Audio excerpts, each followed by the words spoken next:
Hello दोस्तों, नमस्कार। आप सभी का बहुत बहुत स्वागत है हमारे YouTube चैनल कैरियर परिवार में। मैं मुकेश कुमार आप सबका बहुत बहुत स्वागत करता हूं।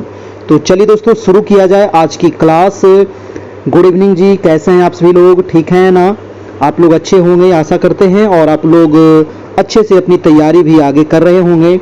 तो ये है आपका दोस्तों नेक्स्ट क्लास, आपका बिहार शिक्षक बहाली 2023 जो बीपीएससी के द्वारा आपकी होने वाली है। और ये टेस्ट नंबर आपका है 57।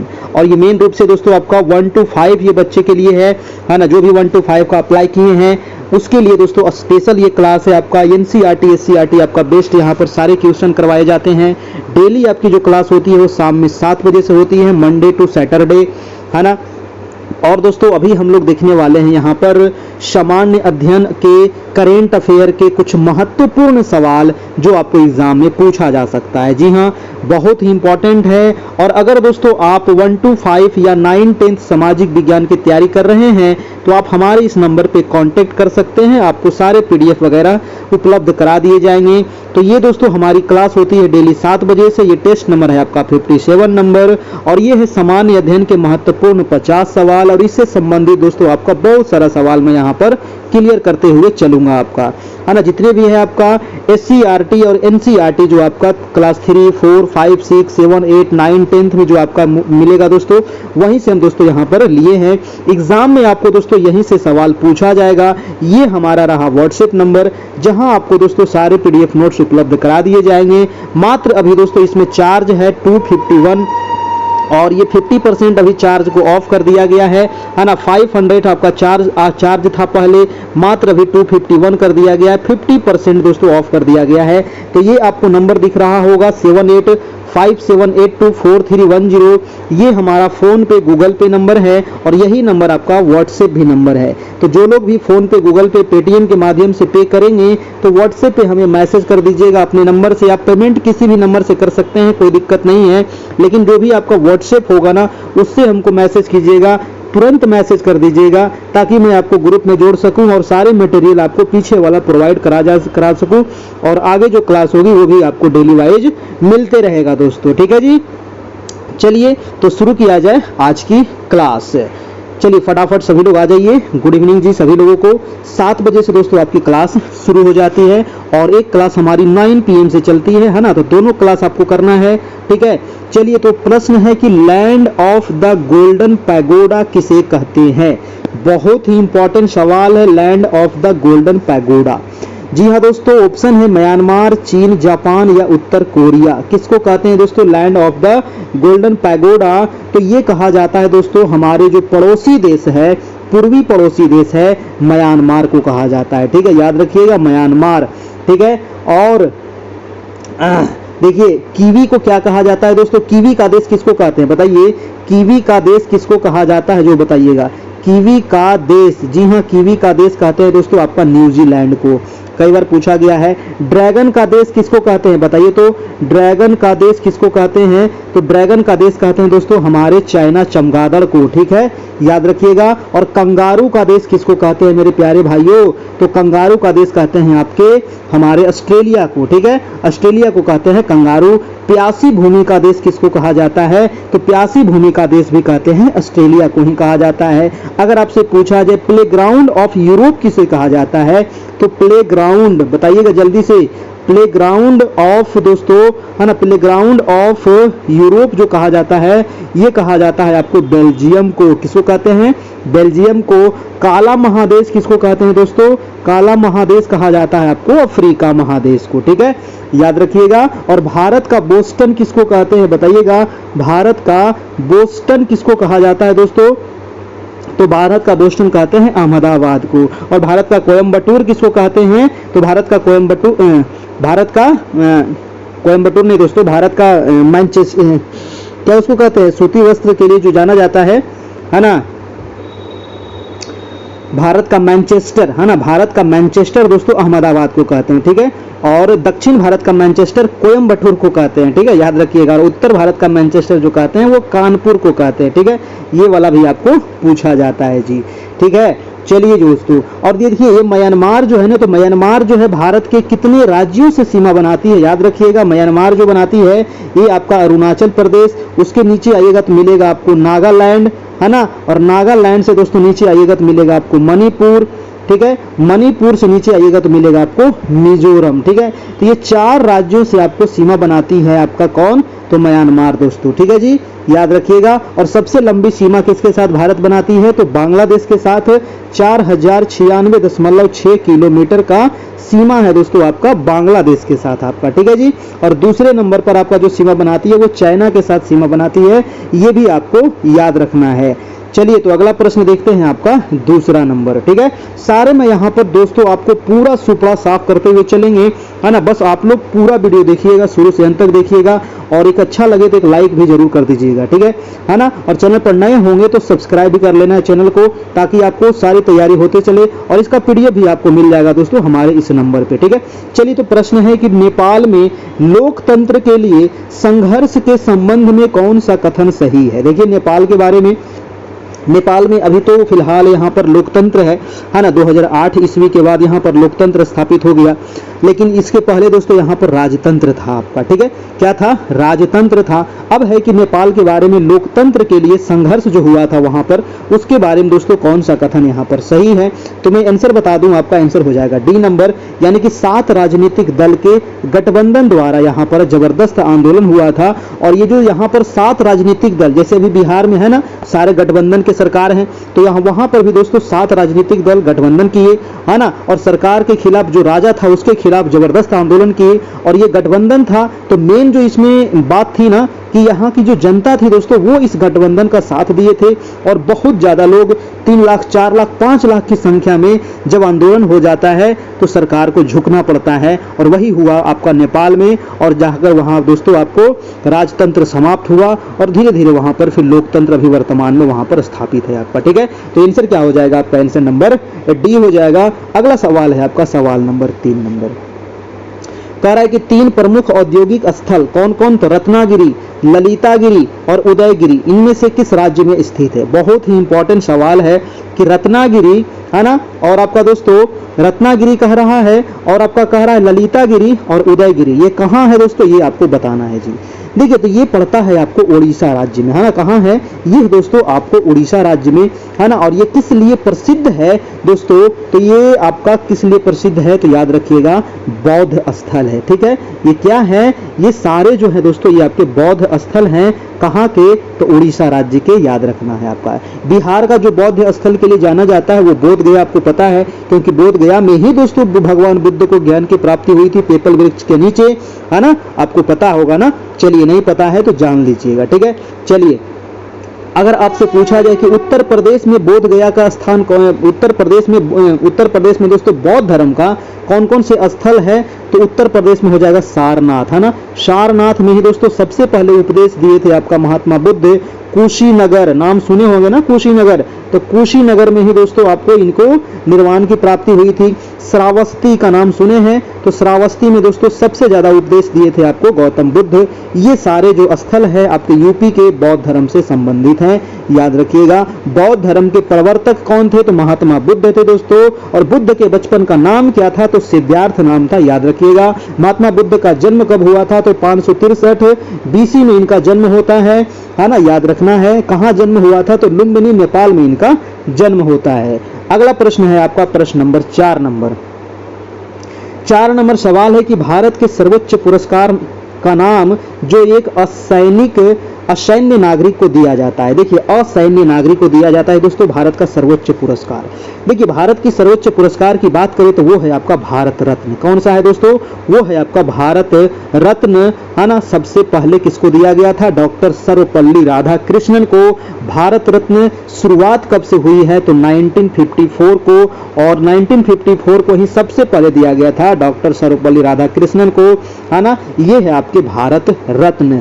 ऑप्शन क्या हो जाएगा आपका, ऑप्शन नंबर ए हो जाएगा आपका बिल्कुल सही जवाब, ठीक है। अगर पूछा जाए कि पहला तो हो गया दोस्तों आपका भारत रत्न, अगर पूछे दोस्तों दूसरा आपका सर्वोच्च सम्मान कौन सा है, तो दूसरा हो जाएगा पद्म विभूषण। जी हाँ, दूसरा जो है पद्म विभूषण। और अगर कहे कि तीसरा कौन है मेरे बच्चे, तो पद्म भूषण, पद्म विभूषण दूसरा है और पद्म भूषण जो है ये तीसरा सर्वोच्च सम्मान है, आपको याद रखना है। और ये असैन्य नागरिक को दिया जाता है ना। लेकिन अगर सवाल पूछा जाए सैन्य नागरिक, अगर सवाल में पूछ लिया जाए कि सैन्य नागरिक को सर्वोच्च पुरस्कार जो दिया जाता है वो कौन सा पुरस्कार है, तो उसको कहते हैं परमवीर चक्र। दोस्तों क्या कहते हैं?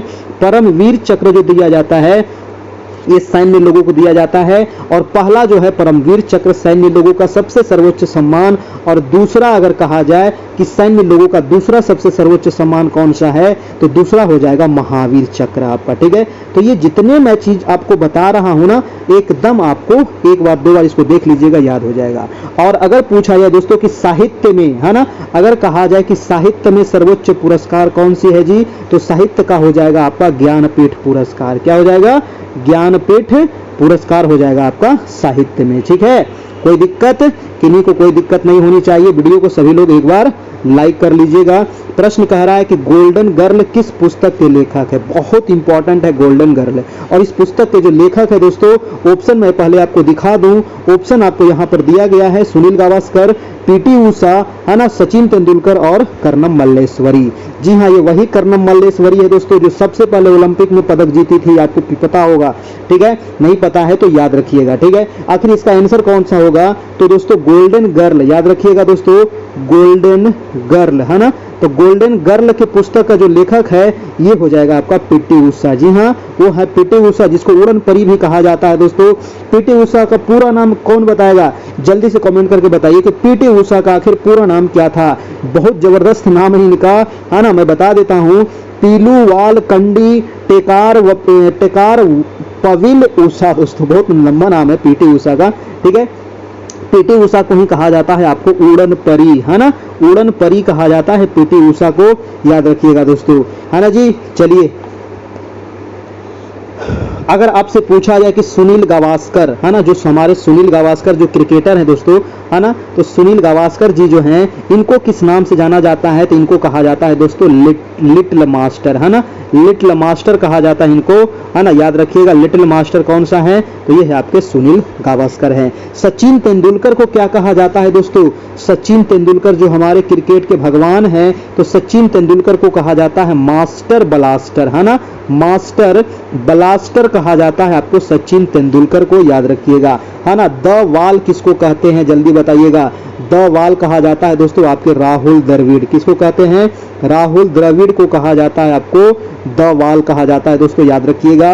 और हरभजन सिंह को क्या कहते हैं बताइएगा? हरभजन, है ना, जो हरभजन सिंह को क्या कहा जाता है? तो इनको कहते हैं द टर्मिनेटर, है ना, क्या कहते हैं? द टर्मिनेटर कहा जाता है दोस्तों आपके हरभजन सिंह को जी। ठीक है, तो याद रखिएगा, इतने सारे पूछा जाता है कभी कभी।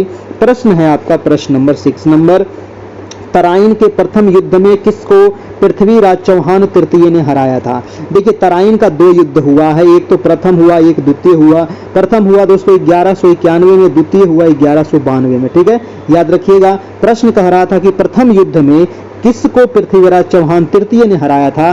तो तृतीय ने हराया था दोस्तों आपको मोहम्मद गौरी को। किसको हराया था? मोहम्मद गौरी कहाँ गया? ऑप्शन नंबर आपका ए हो जाएगा आपका बिल्कुल सही जवाब। और प्रथम युद्ध कब हुआ था? तो 1191 में हुआ था। द्वितीय कब हुआ था? 1192 में हुआ था, याद रखिएगा दोस्तों। ठीक है, चलिए अगला प्रश्न है आपका 7 नंबर। प्रश्न कह रहा है कि निम्न में से किसे ड्यूस उपनाम से संबोधित करते हैं? बहुत ही इंपॉर्टेंट सवाल है।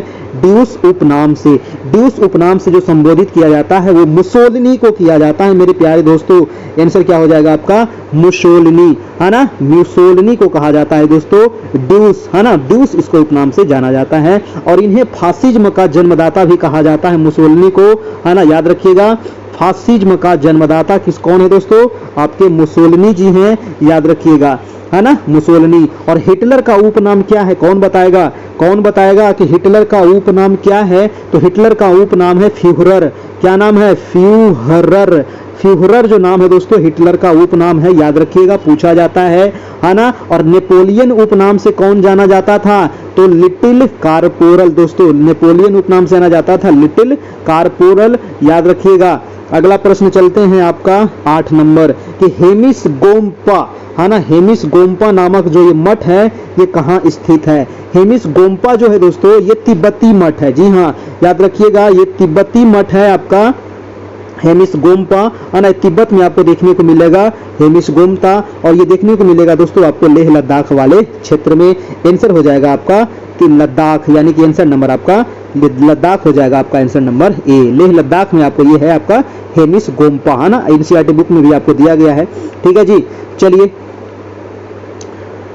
हाँ देखिए, एक लोसर भी पूछा जाता है दोस्तों, लोसर त्योहार कहाँ मनाया जाता है? याद रखिएगा, है ना, लोसर जो त्योहार मनाया जाता है दोस्तों एक प्रकार का एक त्योहार है ये तिब्बती लोगों का, और ये तिब्बत में, नेपाल में, भूटान में, जो भी वहाँ पर पहाड़ी इलाका है ना आपका, उसी क्षेत्र में लोसर त्योहार भी मनाया जाता है, ध्यान रखना है। अगला सवाल है आपका 9 नंबर कि एशिया एवं प्रशांत के लिए आर्थिक एवं सामाजिक आयोग का मुख्यालय कहाँ स्थित है?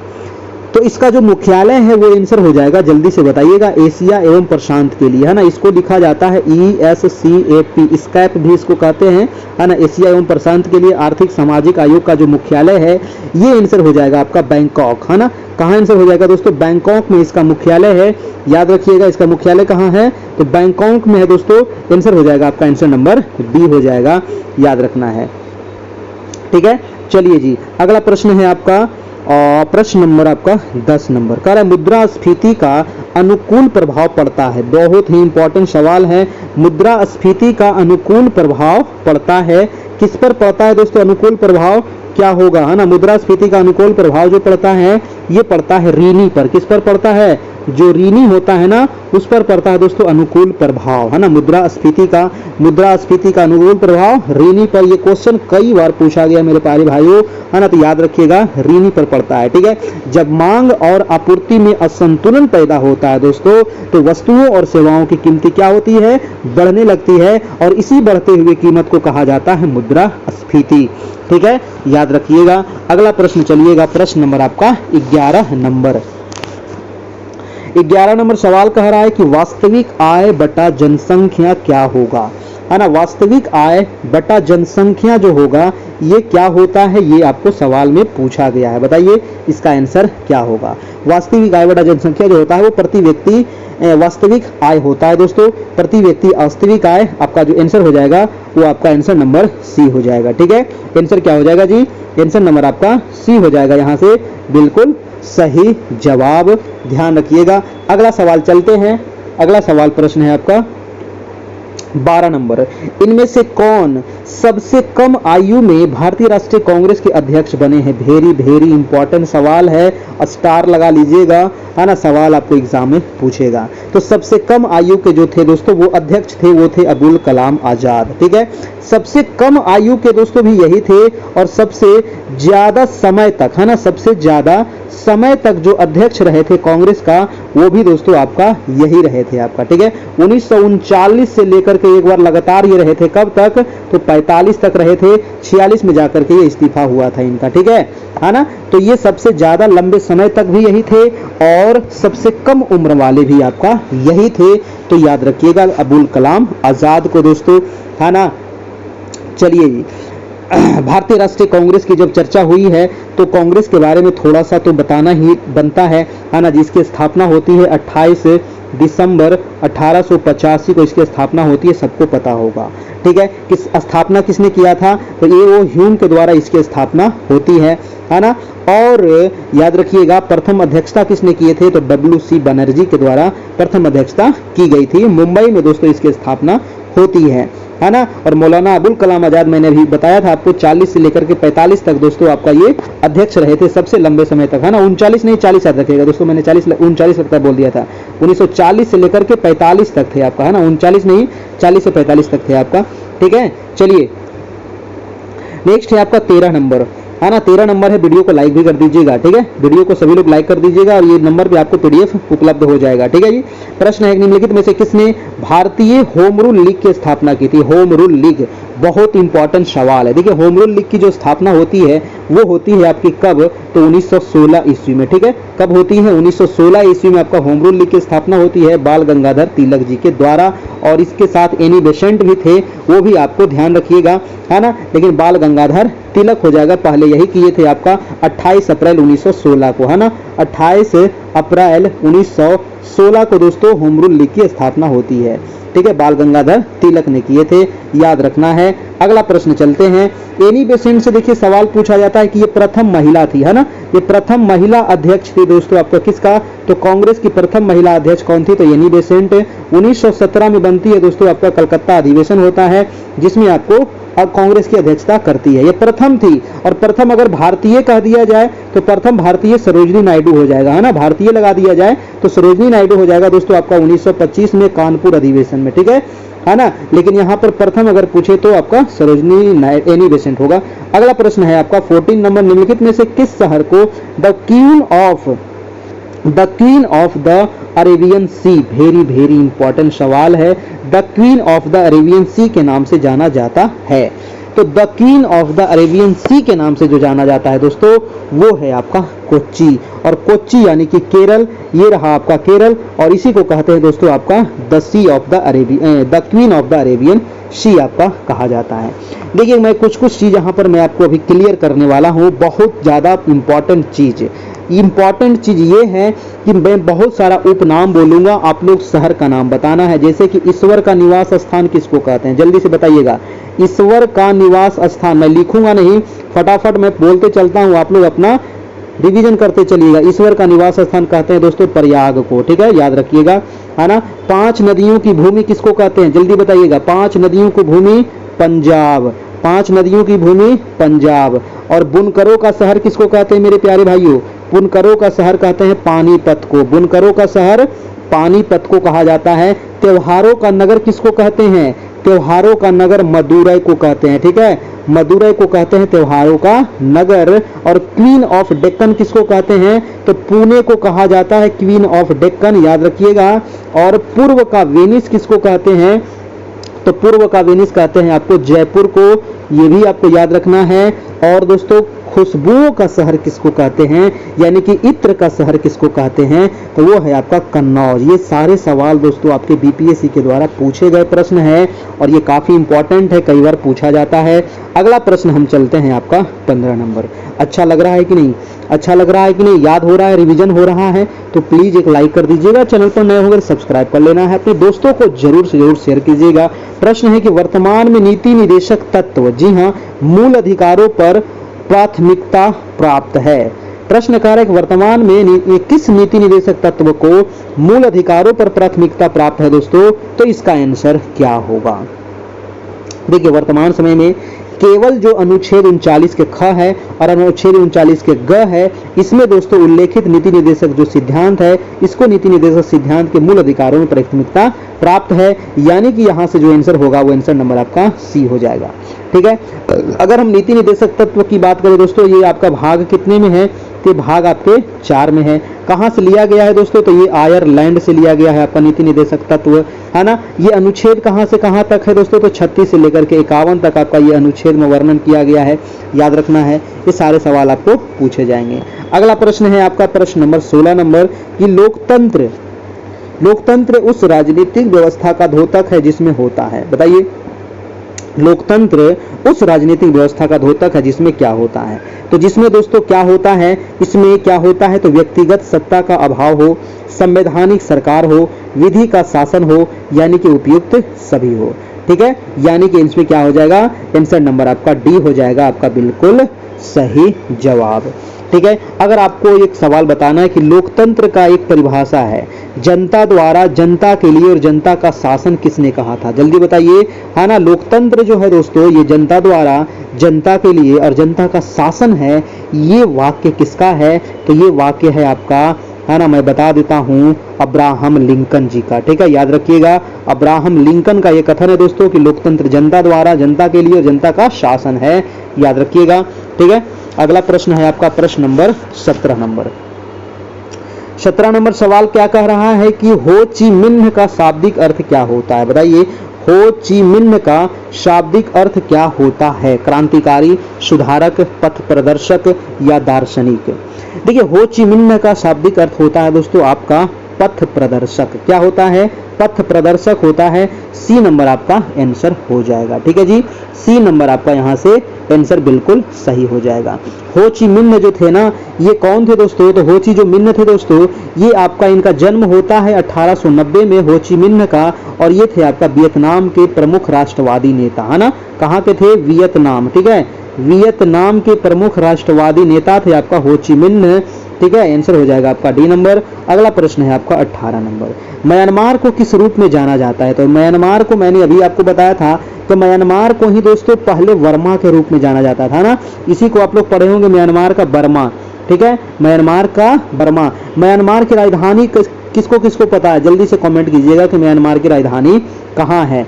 ठीक है, बताइएगा जल्दी से। देखिए, अगर हम बात करें बर्मा की, है ना, अगर हम बात करें बर्मा की दोस्तों, तो ये म्यांमार को पहले बर्मा कहा जाता था।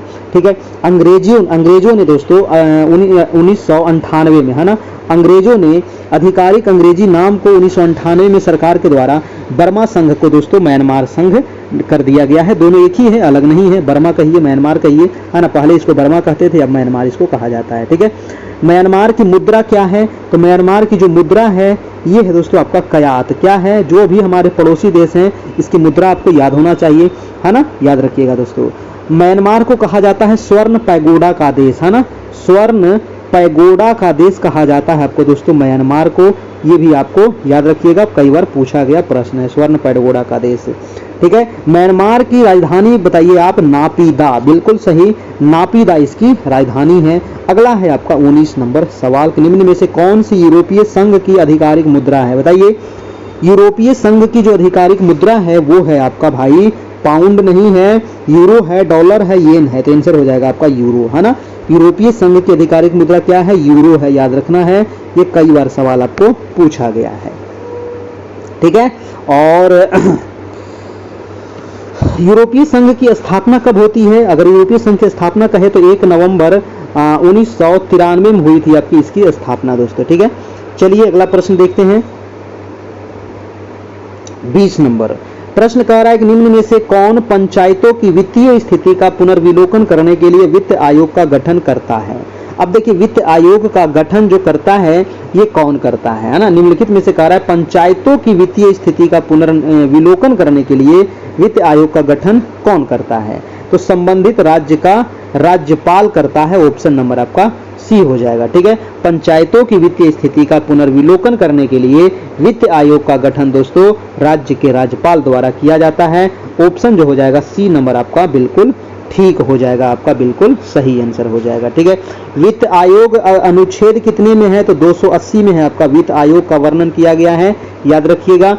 अगला प्रश्न चलते हैं आपका 21 नंबर प्रश्न है, हिंद स्वराज किसकी पुस्तक है? बहुत इंपॉर्टेंट पुस्तक है हिंद स्वराज, है ना। और आपको पता होगा, मैंने कई बार बताया हूँ, आपको भी याद हो गया होगा कि हिंद स्वराज जो आपकी पुस्तक है, और बिल्कुल सही आप लोग का जवाब आ रहा है महात्मा गांधी, है ना। वो है आपके महात्मा गांधी दोस्तों, एम.के. गांधी, मोहनदास करमचंद गांधी, ये हैं आपके हिंद स्वराज के लेखक। और हिंद स्वराज दोस्तों ये गांधी द्वारा रचित पुस्तक है, जिसकी मूल रचना जो हुई थी ये हुई थी 1909 में। किस भाषा में? तो गुजराती भाषा में हुई थी मेरे प्यारे दोस्तों। किस भाषा में हुई थी? गुजराती भाषा में हुई थी ये मूल रूप से।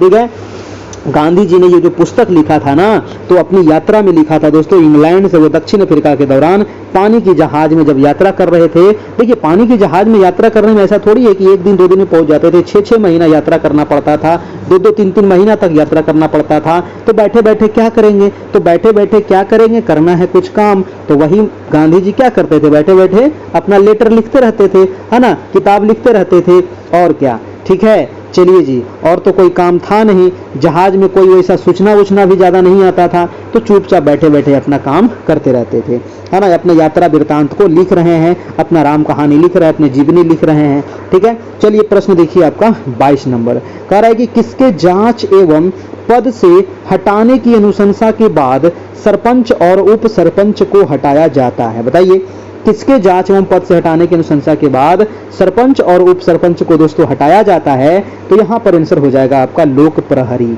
ठीक है, लोक प्रहरी के जांच एवं पद से हटाने की अनुशंसा के बाद ही दोस्तों सरपंच और उप सरपंच को हटाया जाता है। आंसर हो जाएगा आपका ऑप्शन नंबर सी हो जाएगा। मुखिया जो होता है ना, ये ग्राम पंचायत का प्रधान होता है, याद रखिएगा। और पंचायती राज का मौलिक या मूल इकाई ग्राम पंचायत है, ध्यान रखना है। अगला प्रश्न है आपका 23 नंबर, कह रहा है कि ब्रिटिश भारत के किस वायसराय ने भारतीय सांख्यिकी सर्वेक्षण कराया था। बहुत इंपॉर्टेंट सवाल है दोस्तों, भारतीय सांख्यिकी सर्वेक्षण किसने कराया था। ठीक है, तो ब्रिटिश भारत के किस वायसराय ने दोस्तों भारतीय सांख्यिकी सर्वेक्षण कराया था, तो वो था आपका, आंसर हो जाएगा लॉर्ड मेयो के द्वारा। ठीक है, लॉर्ड मेयो के द्वारा दोस्तों सबसे पहले भारतीय सांख्यिकी सर्वेक्षण कराया गया था। लॉर्ड मेयो ये वही था दोस्तों, है ना, ये वही था जो दोस्तों 1872 में इसी के समय में सबसे पहले दोस्तों जनगणना हुआ था, याद रखिएगा आपका। ठीक है, सांख्यिकी सर्वेक्षण उसी को कहते हैं, जनगणना भी लिख सकता है, जनगणना इसी के समय में आपका हुआ था, है ना, सबसे पहला जनगणना अगर पूछे तो। लेकिन अगर नियमित जनगणना पूछे तो 1881 में हुआ था आपका नियमित जनगणना, लॉर्ड रिपन के शासनकाल में। ठीक है, अगर नियमित पूछे तो रिपन हो जाएगा और प्रथम पूछे तो मेयो हो जाएगा।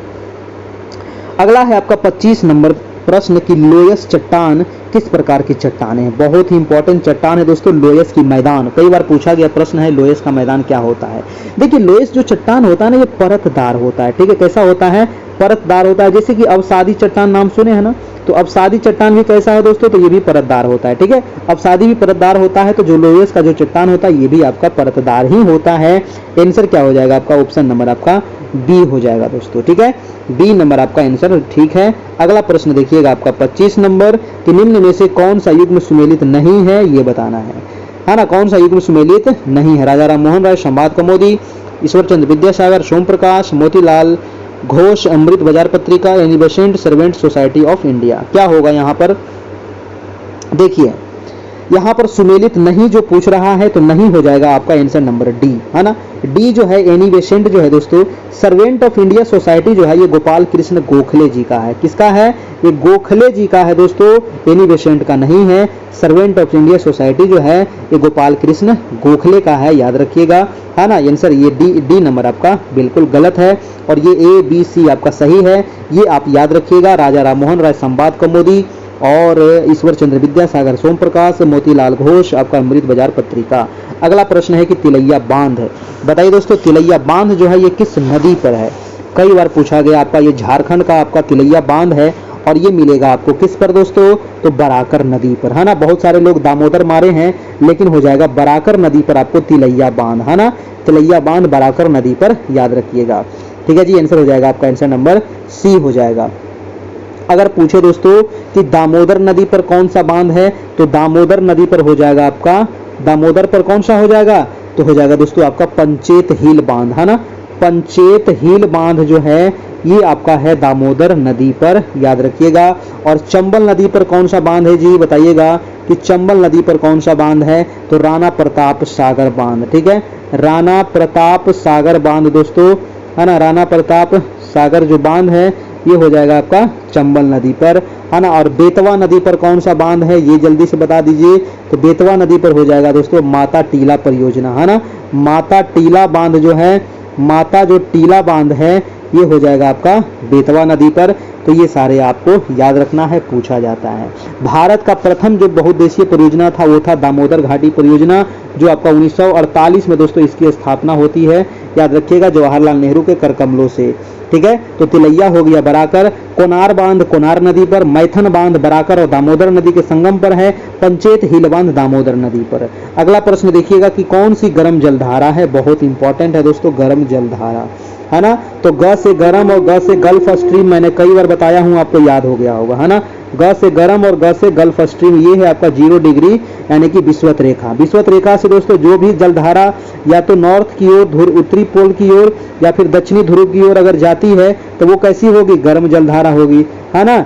तो ये गल्फ स्ट्रीम जो है दोस्तों इसका जो उत्पन्न होती है ये 0 डिग्री के पास ही उत्पन्न होती है अटलांटिक महासागर में, और ये चल देती है कहाँ, तो आर्कटिक महासागर की ओर। और ये कैसी ये आपका जलधारा है दोस्तों, तो जब 0 डिग्री के पास उत्पन्न हुई है तो ये गर्म होगी।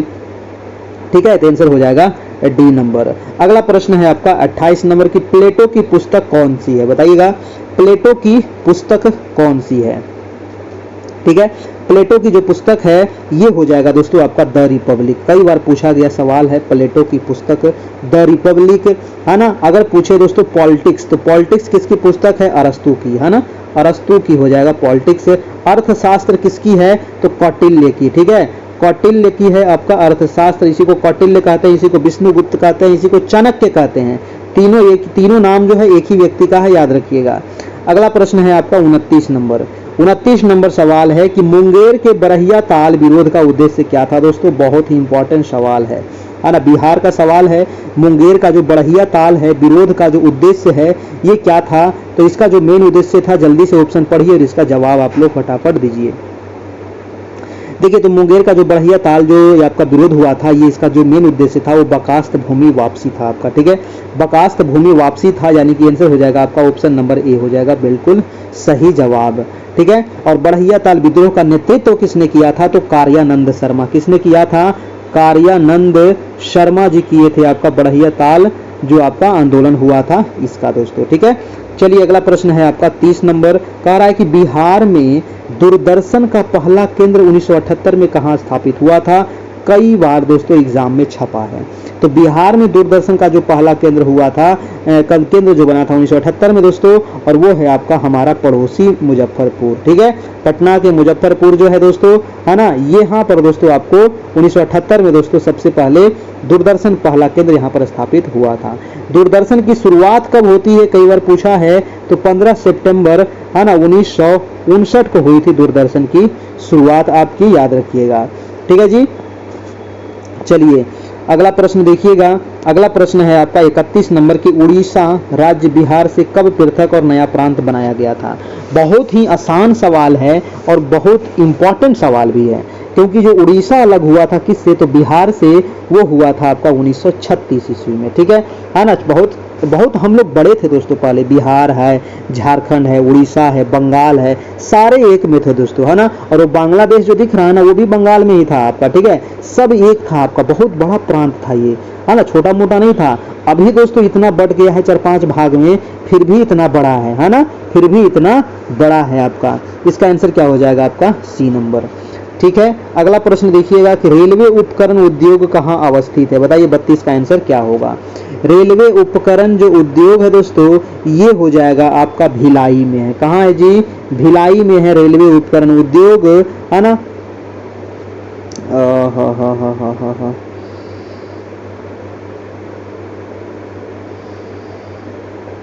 हाँ, रेलवे उपकरण कहाँ हो जाएगा आपका? भिलाई हो जाएगा, ठीक है। और अगर पूछे आपको जबलपुर में क्या है ना, तो जबलपुर में हो जाएगा दोस्तों आपका मोटर वाहन, है ना, जबलपुर में हो जाएगा आपका मोटर वाहन।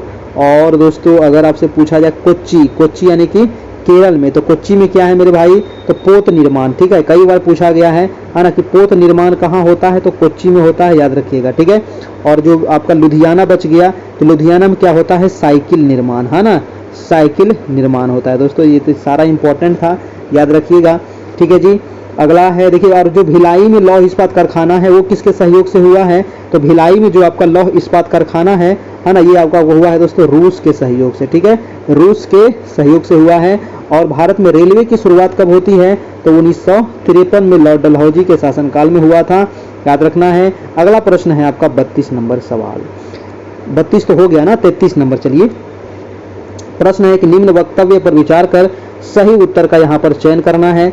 कथन दिया गया है कि हिमालय से निकलने वाली नदियाँ 12 मासी नदियाँ हैं। बिल्कुल ठीक है, जितनी भी हिमालय से नदियाँ निकलती है ना वो 12 मासी ही होती है। और तर्क दिया गया है दोस्तों कि हिमालय नदियों का उद्गम स्रोत हिमालय नदियों का उद्गम स्रोत जो है ये हिमानियों में स्थित है आपका। तो अब बताइए कि इसमें से कौन सा सही है ना। तो ये भी आपका जो तर्क दिया गया है कि हिमालय नदियों का जो उद्गम स्रोत कहाँ से होता है? तो हिमानी से होता है, क्योंकि हिमालय में पूरा बर्फ ही बर्फ है ना, तो यहाँ हिमानी से जन्म होता है इसका। तो ये भी आपका बिल्कुल सही है, दोनों सही है दोस्तों। और ये तर्क भी सही है, यानी कि ऑप्शन ए में दिया गया है कि ए और आर दोनों सही है और आर ए की सही पुष्टि करता है, इसीलिए हम चलेंगे ऑप्शन नंबर ए के साथ चलेंगे, बिल्कुल ठीक जवाब हो जाएगा। अगला प्रश्न देखिएगा आपका 34 नंबर। 34 कह रहा है कि विषुवत रेखा के समीप, है ना, विषुवत रेखा के समीप तापमान सबसे अधिक होता है। अब देखिए विषुवत रेखा के समीप तो तापमान ज्यादा रहेगा, है ना। विषुवत रेखा मतलब ये 0 डिग्री, ठीक है। तो 0 डिग्री के बाद सूर्य क्या होता है दोस्तों, तो सालों भर यहाँ पर लंबत चमकती है, और इसके वजह से क्या होता है कि ये जो विषुवत रेखा है यहाँ पर क्या होता है, सालों भर गर्मी रहता है। सालों भर गर्मी रहेगा तो यहाँ पर बहुत ज़्यादा बारिश भी होगी, है ना। यहाँ पर दोस्तों आपका बहुत ज़्यादा वर्षा भी होता है। और यहाँ पर देखते होंगे ना कि जो भी विषुवत रेखा के आसपास के दो देश हैं वहाँ के लोग आपको कैसे मिलेंगे, तो बिल्कुल आपको काले काले मिलेंगे, है ना, है ना। लेकिन काले हैं तो क्या हुआ, दिल वाले हैं। ऐसा नहीं है कि वो काले हैं दोस्तों तो उनका दिल खराब है, वो अच्छे होते हैं, ठीक है। प्रश्न कह रहा है कि विषुवत रेखा के समीप तापमान सबसे अधिक होता है, क्यों? क्यों होता है?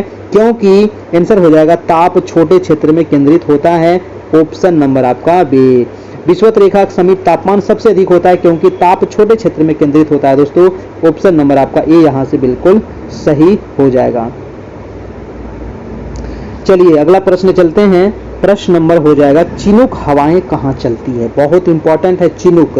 देखिए चिनूक जो है ना दोस्तों एक ब्लोअर का काम करता है, कहाँ, तो अमेरिका में, है ना।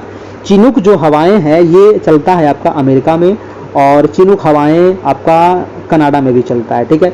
और वहाँ कब चलती है, तो ये ठंडे के दिनों में। कब, तो जाड़े के दिनों में चलती है ये। और ये कैसी हवा है दोस्तों, तो ये गर्म हवा है, ठीक है। ये कैसी हवा है, ये गर्म हवा है, याद रखिएगा। और ये शुष्क हवा है, गर्म और ये शुष्क हवा है। जब ये चलती है ना जाड़े के दिनों में तो ब्लोअर का काम करता है, और ब्लोअर के काम करने से क्या होता है कि जो आपका अमेरिका है दोस्तों, यूएसए है ना, रॉकी पर्वत के आसपास का जो इलाका है वहाँ पर दोस्तों ज़बरदस्त बारिश होती है, मतलब हवा चलती है ना, तो वहाँ पर जो बर्फ़ होता है, बारिश नहीं होती है, जो बर्फ़ होता है ना, तो बर्फ़ क्या होती है, पिघल जाती है। और जब ये बर्फ़ पिघलती है, गर्म हवा चलेगी तो बर्फ़ पिघलेगी, है ना। जब बर्फ़ पिघलती है तो वहाँ पर जो दोस्तों मैदान है ना, घास के मैदान, कौन सा, तो प्रेयरी घास के मैदान, ठीक है। तो प्रेयरी जो घास के मैदान है उसको पानी मिल जाता है और वहाँ पर चारागाह उत्पन्न हो जाता है, ठीक है। तो आंसर क्या हो जाएगा इसका, हिमभक्षिणी यहाँ पर आंसर हो जाएगा। चिनूक हवाएं, देखिए ऑप्शन में इटली गलत है, फ्रांस गलत है, सहारा गलत है ना। हिमभक्षिणी इसका आंसर हो जाएगा। यहाँ पर दोस्तों आपको कनाडा भी दे सकता है ना। तो हिम वाले क्षेत्र में दोस्तों आपका ये चलता है चिनूक हवाएं, और ये यूएसए में चलता है आपका, और कनाडा वाले क्षेत्र में भी इसका असर होता है आपका, ठीक है। अगला प्रश्न है दोस्तों आपका 36 नंबर, कह रहा है कि भूगर्भिक समय मापक्रम का सबसे प्राचीन खंड कौन सा है।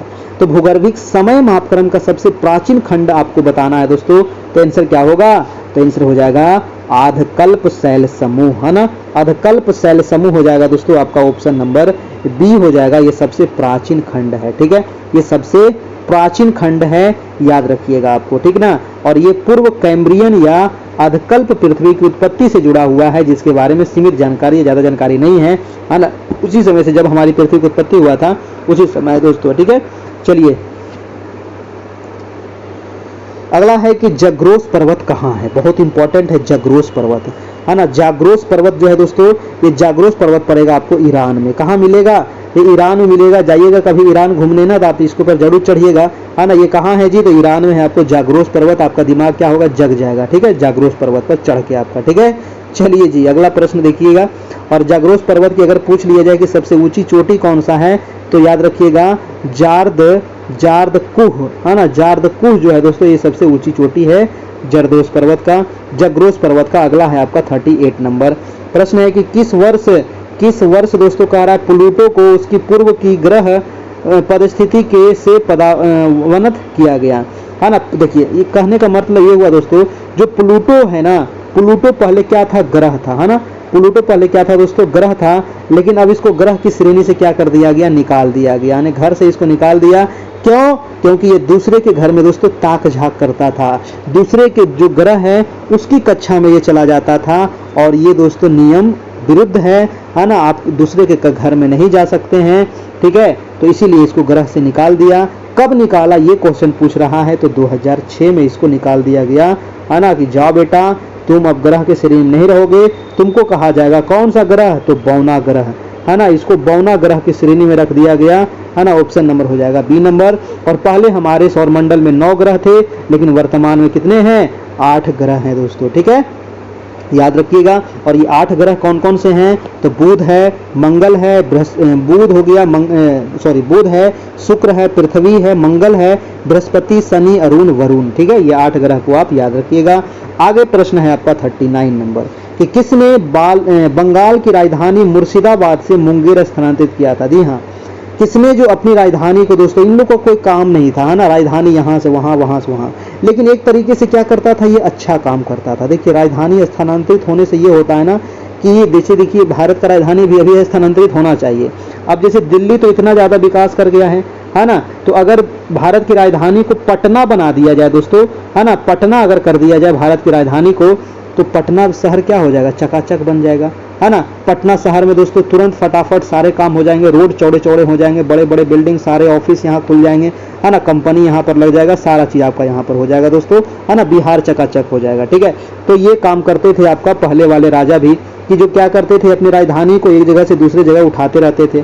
तो बंगाल की राजधानी मुर्शिदाबाद से कहाँ ले गया था, मुंगेर ले गया था, और ले जाने वाला कौन था, तो वो था मीर कासिम। कौन था, मीर कासिम था, वही मीर कासिम जिसमें बंगाल की राजधानी मुर्शिदाबाद से मुंगेर ले गया था दोस्तों। ठीक है, हाँ ना, मीर कासिम ने ही दोस्तों मुंगेर में पूछा जाता है कि बारूद कारखाना कहाँ है, तो मुंगेर में भाई साहब बारूद यानी कि बंदूक का कारखाना। जी हाँ दोस्तों, तो मुंगेर वाले याद रखिएगा, बंदूक का कारखाना किसने खोला था, तो यही मीर कासिम ने खोला था, और अभी भी आपका ये है। ठीक है, चलिए अगला प्रश्न चलते हैं आपका 40 नंबर। कह रहा है कि 1916 में सुगौली की संधि अंग्रेज एवं किसके बीच हस्तांतरित हुई थी, है ना। तो 1916 में होता है कौन सी संधि, तो सुगौली की संधि। ठीक है, और सुगौली की जो संधि होती है दोस्तों, ये अंग्रेज एवं गोरखा के बीच होता है। ठीक है, अंग्रेज एवं किसके बीच, गोरखा कहा जाता है दोस्तों नेपाल वाले लोगों को। ठीक है, तो गोरखा के बीच हुआ था, यानी नेपाल के लोगों के बीच हुआ था। अगला प्रश्न देखिएगा आपका 41 नंबर। कुछ करेंट सवाल भी यहाँ पर देख लिया जाए। कह रहा है कि द्विपक्षीय सैनिक अभ्यास व्यायाम वरुण का 21वां संस्करण 16 से 20 जनवरी 2023 तक किन दो देशों के बीच आयोजित किया गया था। देखिए मैं आपको बता दूं कि करेंट अफेयर भी जो आपको पूछा जाएगा, लगभग 8 से 10 सवाल करेंट अफेयर आपको एग्जाम में रहेगा। ज़्यादा सवाल नहीं रहेगा, है ना, 8 से 10 से ज़्यादा नहीं रहेगा। ठीक है, कम ही रहेगा, ज़्यादा नहीं रहेगा, और इस पर आप थोड़ा बहुत पढ़ लीजिएगा जरूर, है ना, थोड़ा बहुत पढ़ लीजिएगा, और पिछले 1 साल का। ठीक है, आज जब एग्जाम होगा दोस्तों आपका अगस्त में, तो पिछले अगस्त से लेकर के इन साल अगस्त तक, है ना, पिछले साल जुलाई से लेकर ले लीजिए, है ना, पिछले साल जुलाई से दोस्तों और जुलाई 2023 तक करेंट अफेयर आप पढ़ लीजिएगा, है ना। बहुत सारे बुक आपके मार्केट में मिल जाएंगे, ऐसे तो मैं करवा ही रहा हूँ, और भी मैं आप लोगों को करवाऊंगा ही, लेकिन आप खुद से भी जरूर पढ़ते रहिएगा तो अच्छा रहेगा आपको। ठीक है ना, खुद से भी आप पढ़ते रहिएगा, और हम तो आपको करवाएंगे ही, और डेली हम करवाते ही हैं। ठीक है, और आगे भी करवाते रहेंगे, लेकिन 1 साल का ही आपको 90% जो क्वेश्चन रहेगा करेंट अफेयर का, है ना, वो पिछले 1 साल का ही रहेगा, है ना। एक आध क्वेश्चन अगर पीछे वाला पूछ दिया जाए तो नहीं कह सकते हैं, ज़्यादा करके 1 साल पहले वाला ही पूछा जाता है आपका। 41 नंबर सवाल देखिएगा, इसका आंसर क्या होगा।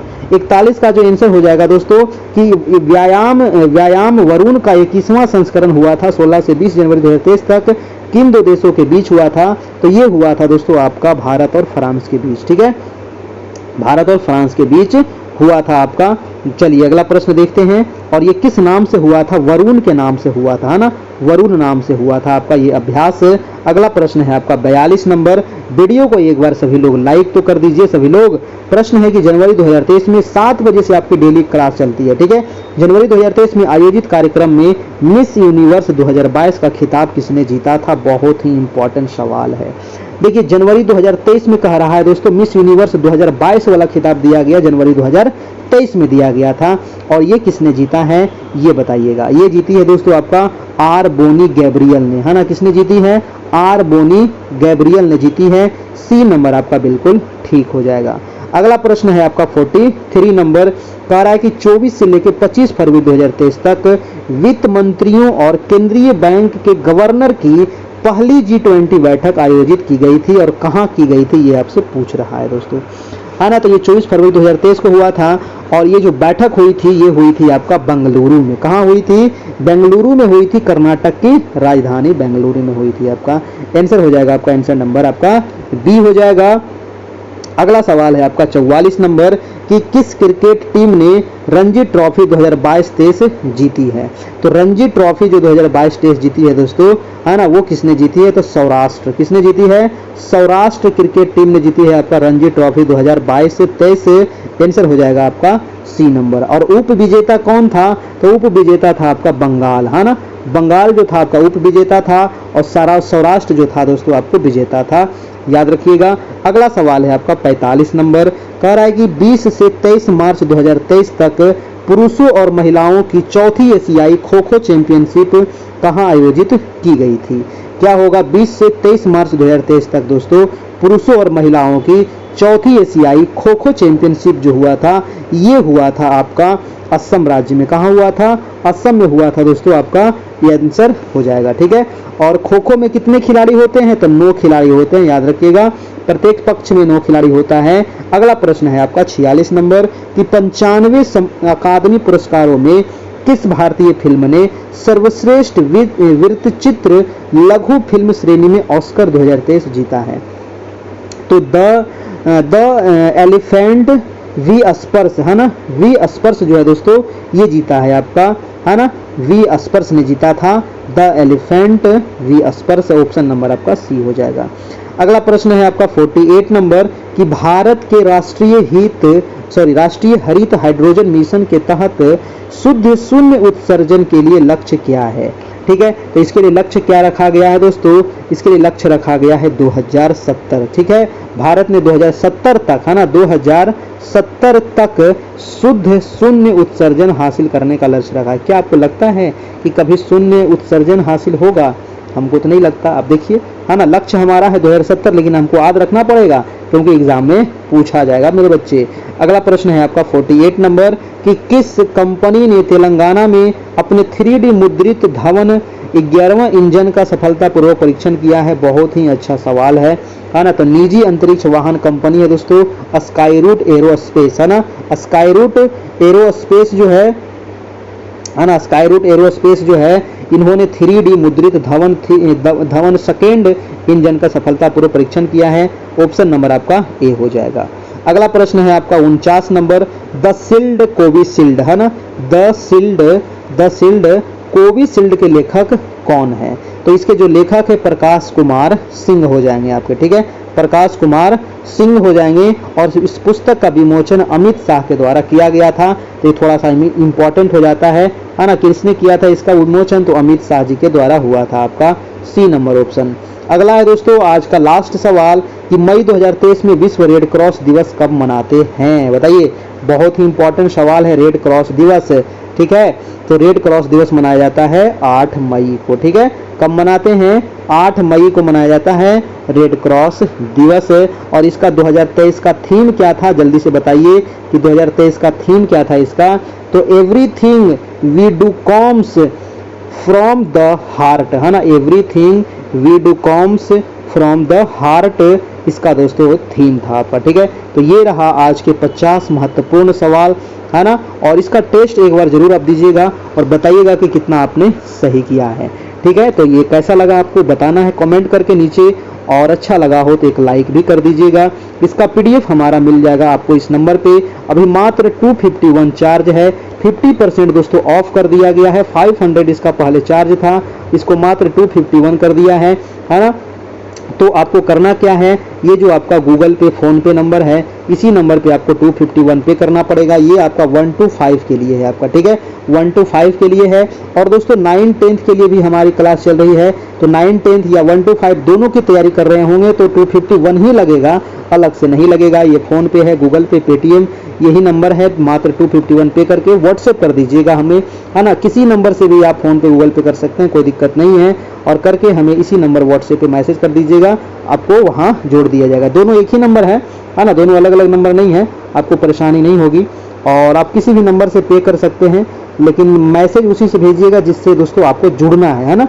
जिस नंबर से आप जुड़ना चाहते हैं उसी से हमको व्हाट्सएप कीजिएगा, ताकि मैं आपको उसी नंबर से जोड़ सकूं और उसी नंबर पे आपको सारे मटेरियल प्रोवाइड में करा सकूं। ठीक है, चलिए जी, तो आज इतना रहने देते हैं ना। जाते जाते एक बार सभी लोगों को जय हिंद बोलते हैं और फिर मिलते हैं रात में 9 बजे से। Thank you, good night.